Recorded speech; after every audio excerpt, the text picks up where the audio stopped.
Hola a todos. Bonjour. Nous sommes à Valence aujourd'hui et on participe aux Fallas. Alors les Fallas, c'est le gros événement de l'année à Valence. Comme vous pouvez le voir, ça c'est une Falla. Et on va vous expliquer tout ça.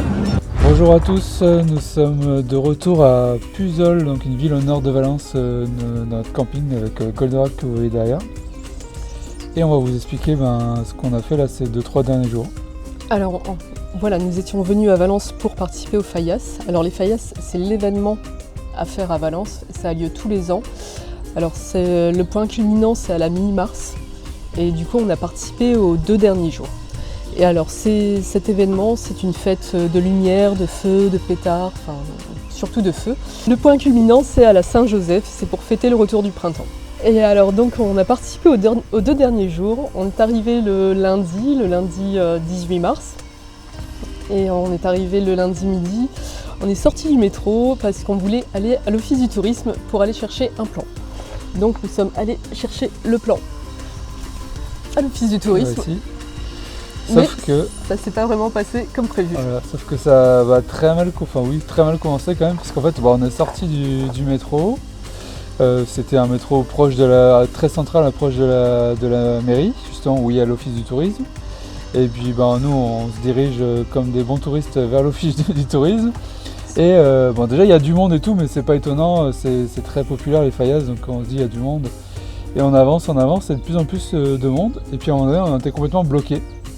Donc on comprenait que les gens attendaient quelque chose. Nous, comme on n'avait pas encore toutes les infos, on ne savait pas quoi. Et on pouvait vraiment plus avancer. Pour le coup, c'était noir de monde. Et heureusement, en discutant grâce à Alice avec 2 Espagnols à côté, on comprend qu'il y a un espèce de spectacle pyrotechnique. Donc qui s'appelle la Mascaleta. Et donc on essaie d'en savoir un petit peu plus sur la Mascaleta. Et donc elle nous explique que la Mascaleta, ça fait poum poum poum. Donc ça faisait 1 heure qu'on attendait et on s'est dit, on a attendu 1 heure, voire 1 heure et demie pour du poum poum poum. Et du coup, le spectacle commence enfin. Et finalement, sur la place de la mairie, c'est simplement... visuellement, on va vous mettre les images, c'est pas très joli, parce que c'est un espèce de feu d'artifice, mais en plein jour. Mais c'est surtout beaucoup de pétards. Et vraiment énormément, moi j'ai jamais vu ça, et à tel point qu'il y a des moments où on sentait la terre trembler, c'était vraiment très impressionnant.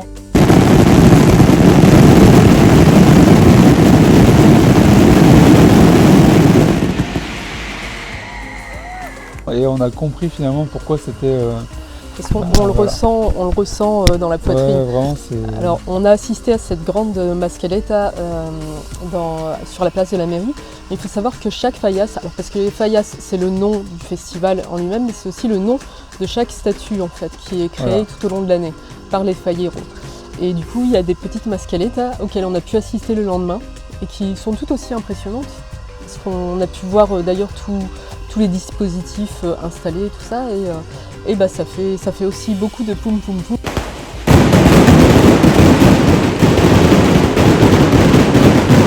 Et pareil, il y avait des Espagnols qui disaient ah oui, celui-là, j'ai bien senti passer dans la poitrine.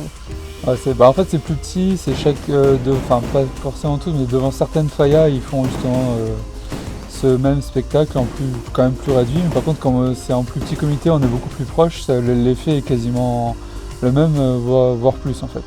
Parce que la terre tremble aussi, enfin je l'ai senti trembler. Ouais.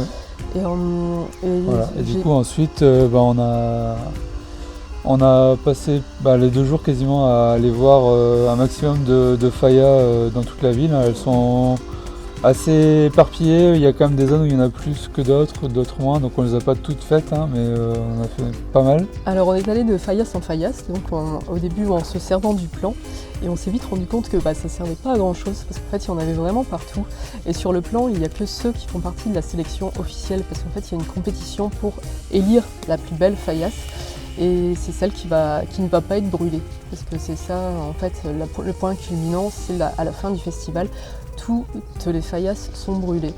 Sauf ce qu'ils appellent la créma. Celle qui a gagné, qui a remporté le Grand Prix, qui elle n'est pas brûlée et qui est conservée dans un musée.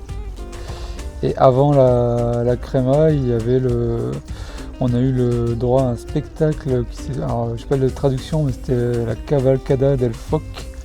Donc on va dire la chevauchée du feu, un truc comme ça. Une espèce de spectacle Cavalcade itinérant du feu. autour du feu. Voilà, qui était a priori faisait son grand retour cette année. Et donc sur une avenue, l'avenue de la Paix, en fait un défilé de failleros, mais aussi d'artistes, de danseurs, autour de la pyrotechnie, de cracheurs de feu. C'était très beau les danseuses, j'ai vraiment apprécié les danseuses, c'était vraiment beau. Elles étaient déguisées, elle et il, je crois qu'il y avait des hommes aussi, étaient déguisés en flammes et du coup ça dansait dans tous les sens, c'était vraiment une impression de feu, quoi. C'était vraiment beau, quoi. Donc ça c'était vraiment chouette, on recommande. Voilà, il y a pas mal de monde, donc il faut bien arriver en avance, comme tout en fait, hein, quand même bien organisé malgré tout par la mairie. On voit que ils ont l'habitude que c'est en termes d'infrastructure, de tout ce qu'il faut. Et voilà, et bien, pour conclure, moi c'était ma première fois au Fayas à Valence, malgré les contraintes qu'on a eues, toujours pareil, dans les grandes villes, on est dans un camping assez loin, on a dû prendre navette, métro, etc. Mais franchement ça valait vraiment le coup, super ambiance, les Fayas franchement incroyables, les créations vraiment toutes plus belles les unes que les autres, même si moi j'ai trouvé que c'était un peu redondant parfois, voilà, les styles se ressemblent quand même beaucoup, mais bon, malgré tout c'est comme des très belles œuvres. Oui, ça reste des grandes statues, j'allais dire des monuments, c'est un peu exagéré, mais elles font quand même plusieurs mètres de hauteur. Et comment dire, et même là à la fin on a pu assister à la créma des colombes qui avaient place de l'hôtel de ville, et pareil c'était impressionnant, puis il y avait aussi un feu d'artifice et du coup c'était super, c'était vraiment, vraiment intéressant. On a vraiment adoré. Moi le seul petit regret que j'aurais, c'est qu'en fait on repart demain et qu'on n'a pas vu, hormis les Fayas, la ville de Valence. Il y a d'autres choses plutôt intéressantes à voir de ce qu'on a pu justement voir. Il y a la vieille ville, il y a aussi une zone avec des musées, une cité des arts et sciences, un aquarium avec l'architecture qui a l'air vraiment sympa et tout, mais du coup ça ce sera peut-être pour une autre fois parce que nous, même si on veut pas, on a dû partir quand même. Voilà. D'ailleurs il n'y avait plus de Fayas non plus. Et comme dirait Chaussette, n'oubliez pas d'aimer, de partager et de vous abonner à notre chaîne. À bientôt!